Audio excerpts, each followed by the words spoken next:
What's up, YouTube? Bass Dad here with Bass Mom. I normally don't have a knife, and I still don't, but she does.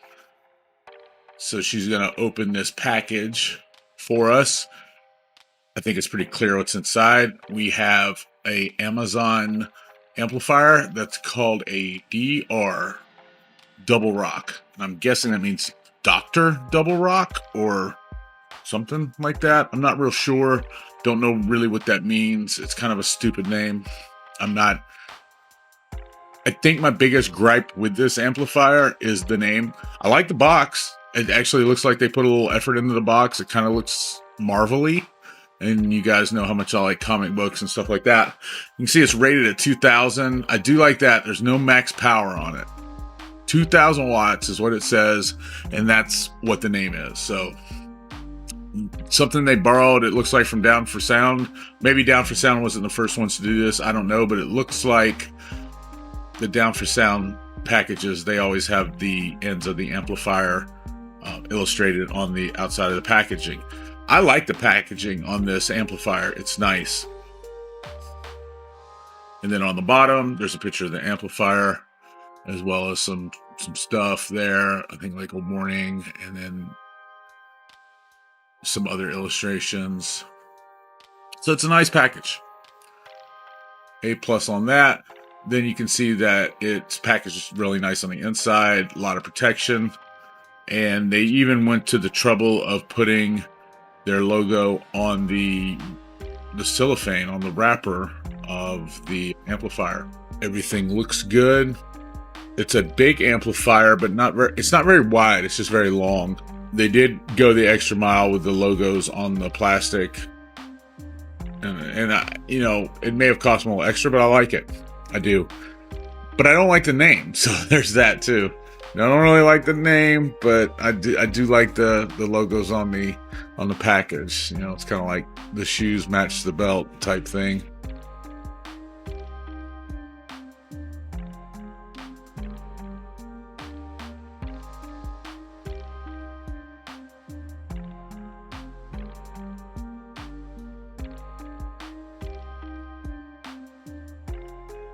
We've got this 3.5 millimeter bass knob.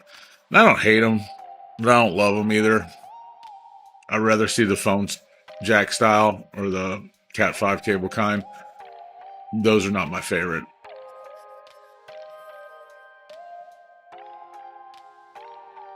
Now the bass knob is metal, so I like that.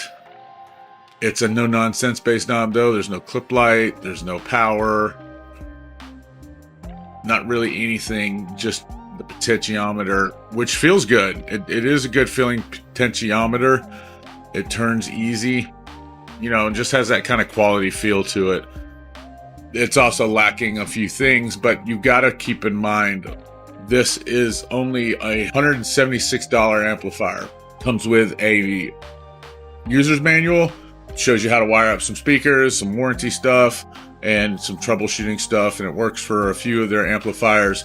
Now, these look really similar to Scar amplifiers, and believe it or not, I've actually never had a Scar amplifier on my test bench or in my house or in my car, so I can only go by what I've seen online and stuff, since I've never had one.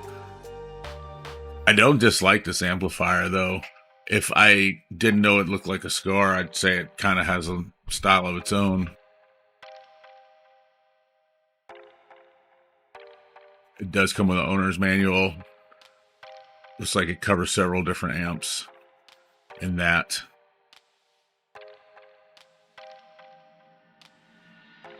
It comes there with a couple of Allen keys. I kind of wish it had the same key for everything, but I mean, they wouldn't be the only ones guilty of doing that.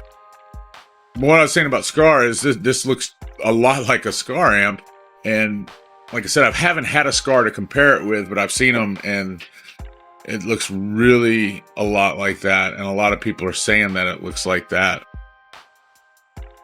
But I actually like the amplifier. It's a little big lengthwise, but it's got character. It's got some character to it, if that makes any sense. Like It just feels like it's made decently, and it kind of has its own style.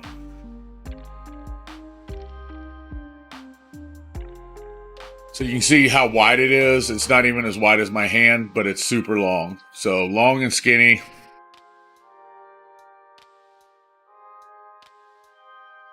Some people would call them a skateboard. I do like how it has the metal potentiometers for the gain and the EQ and stuff like that.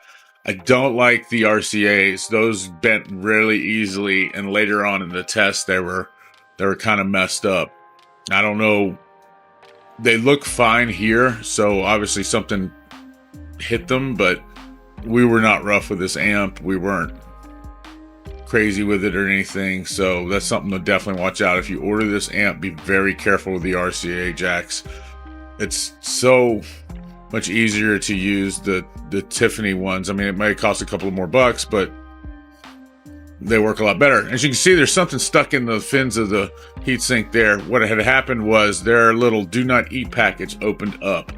So that's probably my biggest gripe about the way it was packed, is the do not eat package of silica salt opened, and we had to clean up the little balls everywhere. We have a kid and we have pets. These things, I'm joking a little bit, but these things are dangerous, all right? And that's kind of a point off for them. I don't know what that thing does. It's supposed to keep stuff fresh or whatever, but if you can't put it in something where it won't break, then don't put it in there, all right? That, if one of those little balls was to get ingested by a child or an animal, it could hurt them. So we had to get and clean up all the little balls. Overall, I like the way it came, and I like what I'm seeing here. I'm really impressed when you consider the fact that it's $176, at least so far. We're going to go ahead and cut it on for the first time. Look at that. I love that blue light. As we measure it, we can see that it's about 2 inches tall, really about 2 1/8. Then we're getting about 6 inches across. And we're getting 17 3/4 length. Now I wanted to weigh it on a scale, and it weighs 9 pounds and 13 ounces. Now we've changed up the way we do things a little bit. If you look over here, this is where you're going to see the wattage and the ohms. Over here is where you're going to see the signal. And if you look right here in the middle, that's going to be your volts. Just keep an eye on that. I don't have a way to check current. I'm trying to get a Fluke. They're very expensive. I'm independently funded. If you don't like it, I don't know what to tell you. I want you to watch, but I don't have a way to measure current, so we're just going to leave it off right now. So you just saw the 4 ohm uncertified test. This is a 4 ohm dynamic test. The amplifier did really well. 875 watts, 4 ohm dynamic. Let's go down to 2 ohms. So we're going to do the 2 ohm uncertified test. We scored 1340. That's 1,340 watts. Now, 2 ohm dynamic, 1,552 watts.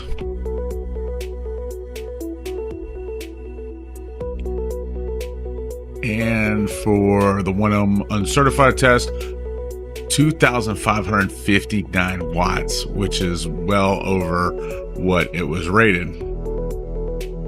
Dynamically, it actually does a little less at 1 ohm. 2,337 watts, still well over rated though. Now we're going to take a listen. This is something new we haven't been doing. I needed to break in this subwoofer, so I'm going to let it free air for a minute.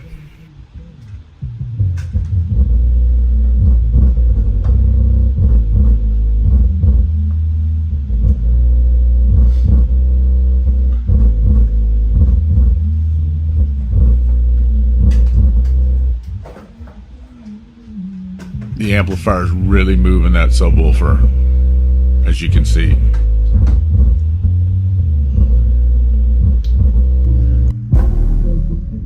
Then I mounted the subwoofer in a box, It doesn't fit in this box, and you shouldn't do this. I am waiting for a box, or trying to, come up with one that is going to fit some of these bigger subwoofers a little bit better. There's a lot of port noise. That's from it being too small, for the box being too small for that subwoofer. And you hear a lot of rattling. That's from the things on my walls. The subwoofer itself sounded great. It's rated for 2,000 watts. We didn't quite get there in real-time power, but it handled it like a pro. I really could have cranked it up more, but I didn't, just because it's new. All right, so during the dyno test, the amplifier didn't quite make its ratings in the 4 ohm or 2 ohm uncertified, but it did in the dynamic. And I think a lot of places are starting to rate their amplifiers dynamically now. I just wish they would specify. Given the price point and everything, though, I'm going to give it a pass. But I do wish they would say how they rated them. Let's take a look inside here. Everything looks good.